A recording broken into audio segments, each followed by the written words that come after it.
सहकारी म्हणून ज्यांनी काम केलं आणि माझ्या वडिलांचे अत्यंत जीवष्ट कंठस्थ मित्र अनिलजी शिरोळे यांचे सुपुत्र सिद्धार्थ शिरोळे यांच्या प्रचारार्थ आयोजित केलेल्या या महिला संमेलनात मंचावर उपस्थित त्यांच्या सौभाग्यवती ज्यांना ऑलरेडी त्या महिला कार्यकर्त्यांनी मावळी आमदार म्हणून घोषित केले, म्हणजे महिला आरक्षणाचा इकडे ऑलरेडी मला वाटतं तुम्ही तयारी करून ठेवलेली दिसते. मंचावर उपस्थित वर्षाजी डहाळे अत्यंत सुंदर त्यांनी भाषण केलं. खरं तर सगळ्यांनीच एवढं चांगलं भाषण केलं, तुम्ही काय नर्वस झालात, मीच नर्वस झाले तुमच्यासमोर बोलण्यासाठी. मंचावर उपस्थित हर्षदाताई फरांदे, लावण्याताई शिंदे, श्रद्धाताई शिंदे, भावनाताई शेळके, अर्चनाताई मुसळे, सुदर्शनाताई त्रिगुणाईत, इतकं सुंदर सर्वांनी मार्गदर्शन केलं. आणि समोर एवढ्या शांतपणे हे मार्गदर्शन मन लावून ऐकत बसणाऱ्या माझ्या सगळ्या माता भगिनी ज्या वडीलधाऱ्या आहेत, त्या ज्या माझ्या युवा मैत्रिणी आणि थोडंसं सगळ्या महिलांना खुर्ची देऊन स्वतः उभे असणारे लाडक्या बहिणींचे सर्व लाडके भाऊ. खरं तर मला अनेक वर्ष झाले, आता मी राजकारणात थोडी म्हातारी झाले, जुनी झाले ना, मला अनेक वर्ष झाले आता मोठे सभा घेणं किंवा मंचावर जाऊन भाषण देणं, महिला कार्यक्रम घेणं हे माझ्या वाट्याला आलंच नाही खूप दिवसात. आज मी सिद्धार्थचे आभार मानेन की हा योग मला आला आणि मला आज एकदम छान एक तुमचं वतन आहे, शिरोळींच्या वतनामध्ये महिलांच्या कार्यक्रमाला मला येता आलं आणि मला खूप सुंदर इथे दर्शन झालं. मला या सगळ्यांची सुंदर सुंदर भाषणं ऐकायला मिळाली. खरंच आहे ना, मी गोपीनाथ मुंडेंच्या पोटी जन्म घेतला हे माझं सर्वात मोठं सौभाग्य आहे. त्यामुळे मला संधी मिळाली ही माझी ईश्वराने ठरवलेली संधी आहे, कारण त्यांनी मला अशा पोटी घातलंय की तिला प्रत्येक संधी थोडी सहजच मिळणार आहे. मी काय फार त्याच्यामध्ये गप्पा मारणार नाही, पण ती संधी सोनं करणं हे आपले स्वतःचे संस्कार असतात.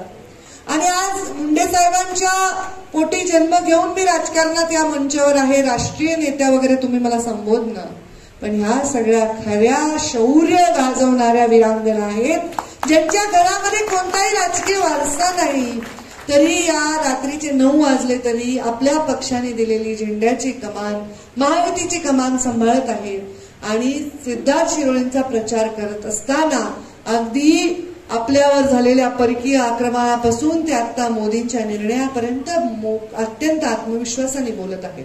या स्त्री शक्ती समोर, या देवी शक्ती समोर मी सर्वप्रथम नतमस्तक करतो. सिद्धार्थ शिरोळे यांना तुम्ही विजय करा. मी सिद्धार्थ सिद्धार्थ म्हणताय, कोणी सिद्धार्थ भैया म्हणे, पण सिद्धार्थ माझ्यासाठी लहान आहे, म्हणजे वयाचा माझ्याच असेल पण लहान भावासारखा आहे आणि आम्ही लहानपणापासून एकमेकांना ओळखतो. आम्ही जेव्हा गावाकडे इथे मुंबईला यायचो, मुंबईला जायचो तेव्हा पुण्याला स्टॉप असायचा. पहिले रस्ते एवढे नव्हते ना आमच्या मोदींसारखे, नॅशनल हायवे, तेव्हा अटलजींचं सरकारही नव्हतं, तर आम्हाला पुण्याला थांबावंच लागायचं. नाही तर 16-17 तास त्या घाटामध्ये आम्ही अडकून पडलं की मग अडकलं. मग आमचं ठरलेलं असतं, माझ्या बाबांचे 2-3 मित्र, मग आमचं एक ठरलेलं जेवण असायचं, शिरोळे काकांकडे जेवण असायचं. आणि खूप लाजाळू, अत्यंत शाय, अत्यंत आपण बरं आपलं काम बरं, जीवाचा मित्र. राजकारणात यायचं नव्हतं, पण मुंडे साहेबांनी हट्टाने लोकसभा लढवण्यासाठी आणि शहर अध्यक्षपदासाठी तेव्हा मला वाटतं पुढाकार घेतला.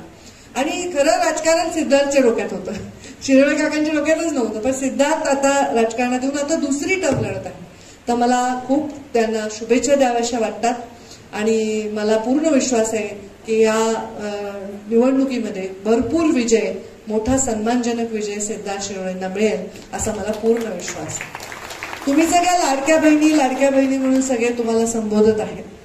खरं तर स्त्रीचं जीवनच असं आहे. तसं मी सांगितलं की मी भाग्यवान आहे, मोठ्या माणसाच्या घरी जन्म झाला माझा. मोठ्या माणसाच्या घरी जन्म झाला तर मोठे संघर्ष असतात. प्रत्येकाच्या स्त्रीला संघर्ष असतोच. तिने PhD केली असो, ती वकील असो, ती डॉक्टर असो, नाहीतर ती कुठेतरी मिलवर काम करणारी कामगार असो, तिला संघर्षच असतो. तुम्ही असं कधी पाहिलंय का की 2 जण नोकरी करतात घरामध्ये, नवरा आणि बायको, दोघंही एकाच शाळेत शिक्षक आहेत, पण नवरा म्हणला तू ये बर का जरा, मी भाजी टाकून ठेवतो फोडणी. असं ऐकलंय का कधी? कधी ऐकलंय का तुम्ही सांगा?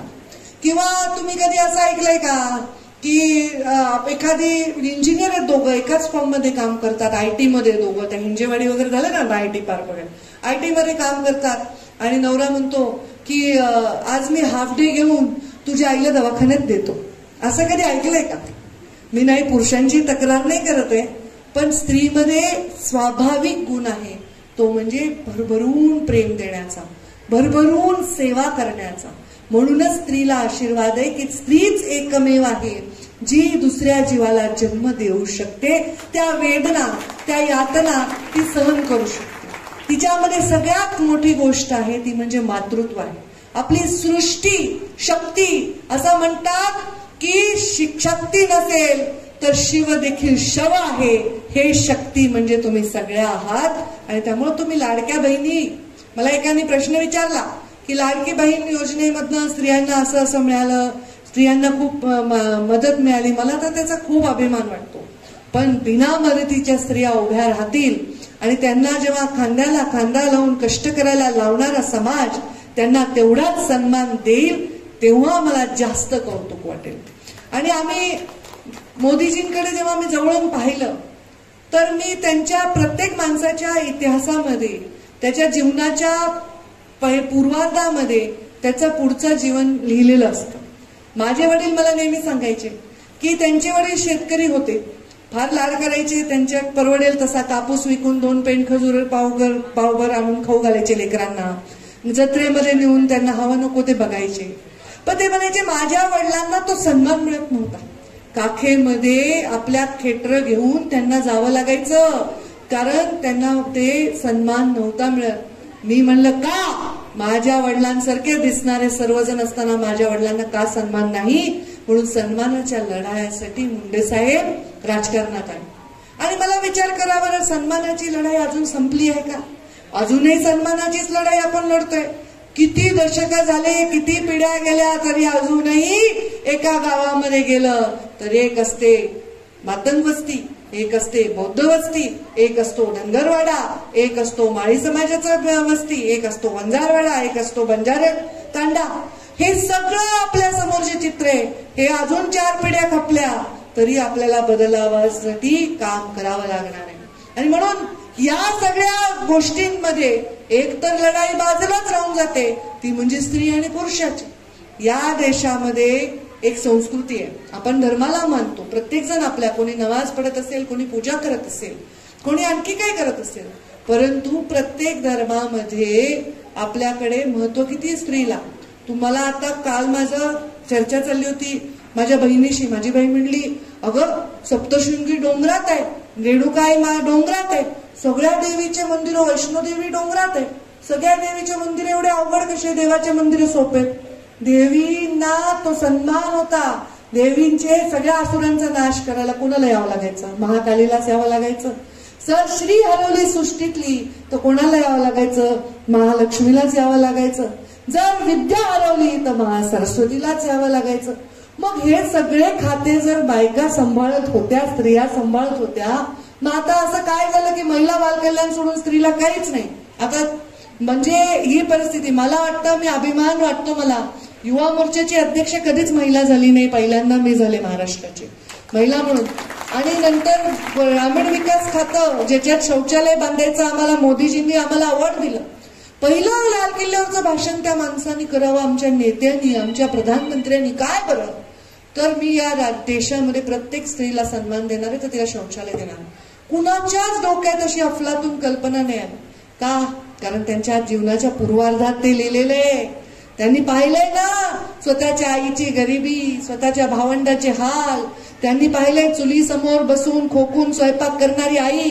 त्यांनी पाहिलंय शाळेमध्ये एक गणवेश विकत न घेऊ शकणारा बाप. त्यांनी हे सगळं पाहिलंय स्वतःचं शिक्षण करत असताना चहा विकून विकून आपल्या वडिलांना सहकार्य करताना.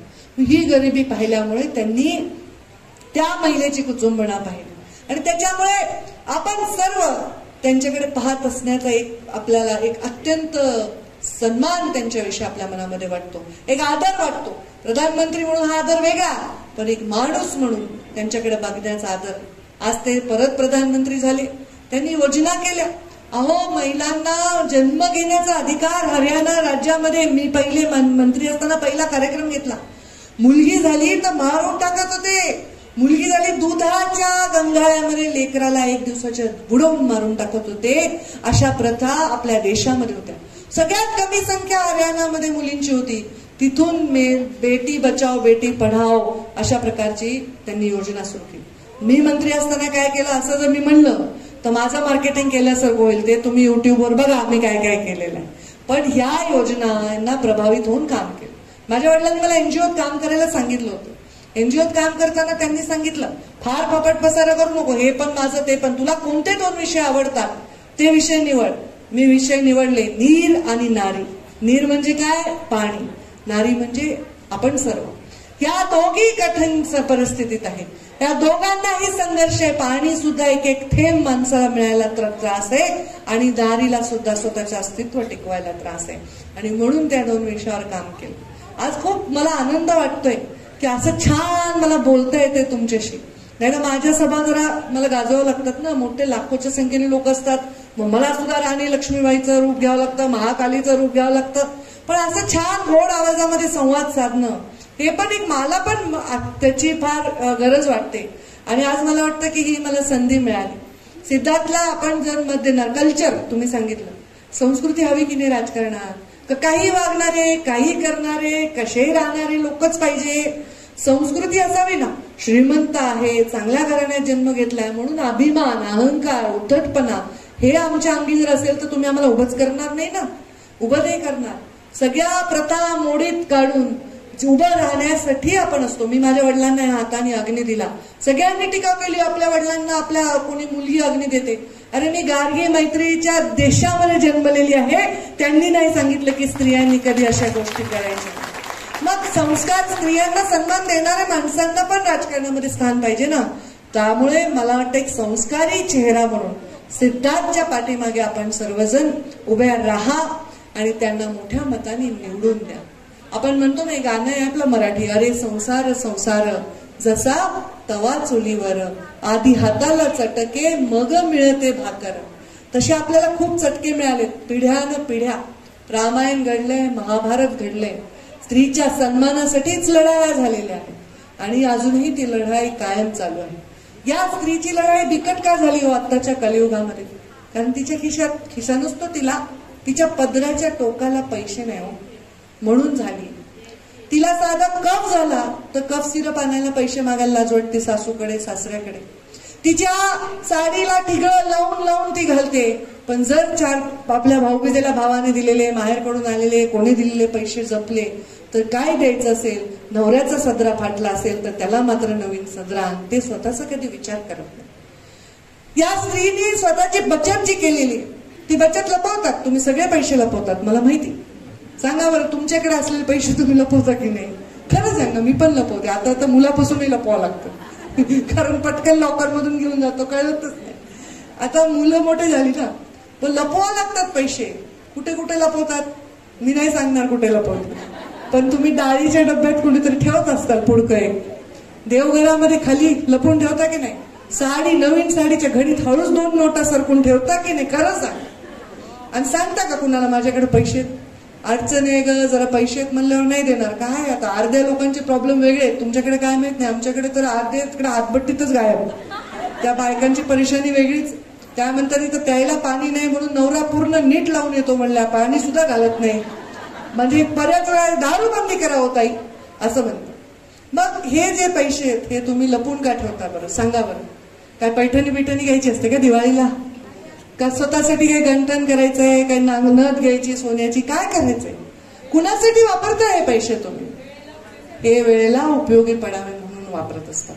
स्वतःसाठी कोणती स्त्री, पंकजा मुंडे राष्ट्रीय नेता असलेली स्त्री, ते इथे बूथवर काम करणारी माझी महिला कार्यकर्ती, कोणीही स्वतःसाठी पैसे वापरतात. आपल्याला सवयच नाही, आपल्या डोक्यात आपल्या भागच नाही संस्काराचा तो. मग हे जर पैसे तुम्ही बचत करत असाल तर या बचत गटाच्या माध्यमातून त्यांना आम्ही चळवळ दिली. मोदींचा एक कार्यक्रम झाला होता मी मंत्री असताना. 5 लाख महिला तिथे आल्या. 0% व्याज दराने महिलांना बचत गटाला कर्ज देण्याचा निर्णय हा तेव्हाच्या आमच्या महायुतीच्या सरकारमध्ये तुमच्या लेकीने केलेला आहे. कारण महिलांना मला आवडलं काय आणि मी सिद्धार्थ नाही सांगणार की ह्याच्यावर जोर द्या. महिला बचत गट तयार करा आणि त्यांना 1-2 वर्ष अनुभवानंतरच ते मिळतं 0% व्याजदराने कर्ज. मग आता हे कर्ज का दिले बरं महिलांना? का बरं त्यांना व्याजदर माफ केला? कारण त्यांच्या स्वाभिमानामुळे. महिला कधीच कुणाचं उधार ठेवत नाही. सांगा बरं, कोणती महिला कर्ज बुडून पळून गेलेली आहे? सगळ्या देश सोडून पळून गेलेले माणसं आहेत का बायका? पैसे बुडवून पळून गेलेले कधी बघा की खूप कर्ज बुडवून पळून गेले नाही.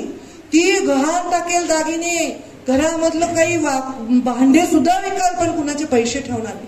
एखाद्या मैत्रिणी जर एखादा दागिना आणून दिला की अगं तुझ्या कपाटात ठेव, मी 4 दिवस गावाला चालली आहे, तिच्या जीवात जीव नसतो, कधी ती येते मी तिचा दागिना तिला परत करते. माझ्या लहानपणी आमच्या शेजारी काकू राहायच्या, नवीन लग्न झालं होतं त्यांचं. नवीन लग्न झालं तर लहान वयाचं होतं, त्यांना पटकन लक्षात नाही आलं काही संपलंय. घरातला यायच्या आमच्याकडे एक फुलपात्र घेऊन माझ्या आईला, वहिनी दूध द्या ना, दूध संपलंय. आणि थोड्या दुसऱ्या दिवशी परत दूध आणून द्यायच्या. मला कळायचं नाही दूध घेऊन गेलं आणि परत का आणून द्यायला. माझी आई म्हणायची अगं त्यांना ते ठेवावं वाटत नाही म्हणून ते आणून देतात.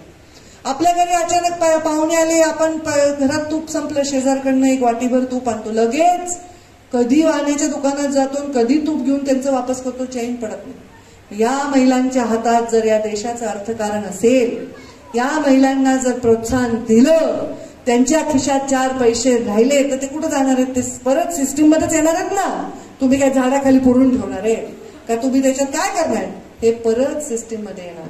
तुमच्या खेळ पण तुम्हाला सन्मान देऊन जाणार आहे. त्याच्यातून तुम्ही काय घेणार आहेत? वस्तूच घेणार आहेत विकत, कुठेतरी इन्व्हेस्टच करणार आहेत. हे पैसे परत सिस्टीम मध्ये येणार आहे. हे विरोधक जे नाव ठेवायलात ना, इलेक्शन आलंय म्हणून पैसे दिले महिलांना. मग तुमचे इलेक्शन नाही आले का 75 वर्षामध्ये? किती इलेक्शन लढले तुम्ही लोकांनी? किती वर्ष सत्तेत राहिले? का नाही वाटलं तुम्हाला की या महिलांना 4 पैसे द्यावे? का या शेतकऱ्यांना काही मोफत वीज द्यावी तुम्हाला वाटलं नाही? का नाही वाटलं तुम्हाला महिला मुलींना मोफत शिक्षण द्यावं?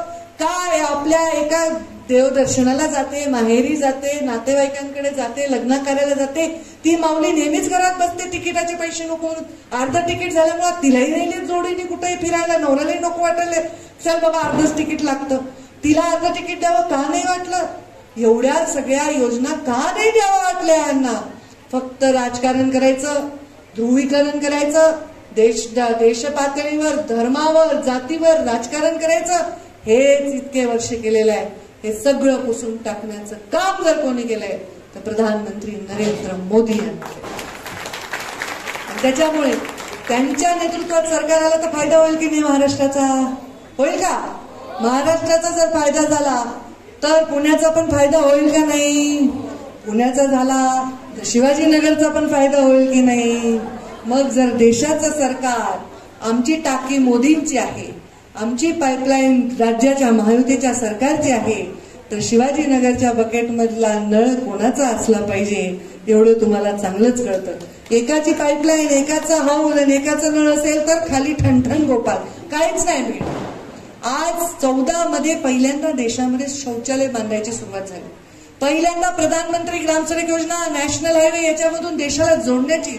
अहो, आपल्या प्रधानमंत्र्याला 4थ्या रांगेमध्ये बसवायचे जगाच्या पातळीवर. आज पहिल्या रांगेमध्ये आपला प्रधानमंत्री आले आणि आपण किती चांगले कामं केले. जेव्हा युद्ध छेडलं गेलं होतं तेव्हा आपण आपल्या पोरांना, तिथे शिकणाऱ्या लोकांना रशियामधनं वापस आणलं. कोणत्या प्रधानमंत्र्यांनी असा इतिहासामध्ये केलंय सांगा?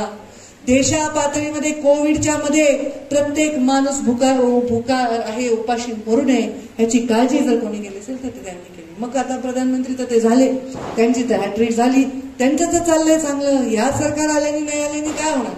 नुकसान कोणाचं होणार आहे? आपलं होणार, आपल्या महाराष्ट्राचं होणार. आणि त्यामुळे एक माणूस हा निवडून आला पाहिजे. कमळाच्या फुलावर असेल, धनुष्यबाणावर असेल, घड्याळावर असेल, हा यशस्वी होऊन तो विधानसभेमध्ये गेला पाहिजे. म्हणजे मोदींच्या नेतृत्वाखाली महाराष्ट्राला एका उंचीवर नेण्याचं स्वप्न आपल्याला साकारता येईल. यामध्ये तुमच्यासारख्या शक्ती ज्यांच्या साक्षात वास आहे, या सगळ्या स्त्रियांचा आशीर्वाद तेवढाच मोलाचा आणि महत्वाचा आहे. तुम्ही सर्व सिद्धार्थला आशीर्वाद द्या, ऑटोमॅटिकली मोदीजींना त्याच्यातून आशीर्वाद मिळतील. आणि मोदीजींना आशीर्वाद स्त्री शक्तीचे मिळाले तर त्याच्यातलं फळ प्रत्येकाला मिळेल आणि आपल्या महाराष्ट्राची उन्नती झाल्याशिवाय राहणार नाही. आपण सर्वजण येणाऱ्या 20 तारखेला सिद्धार्थ शिरोळेंना मोठ्या मताने विजयी करा, सन्मानाने विधानसभेत पाठवा. आम्ही त्यांच्या पाठीशी खंबीरपणे उभे होतो, उभे आहोत आणि उभे राहू एवढंच या निमित्ताने सांगते आणि माझ्या वाणीला विराम देते. धन्यवाद. जय हिंद, जय महाराष्ट्र.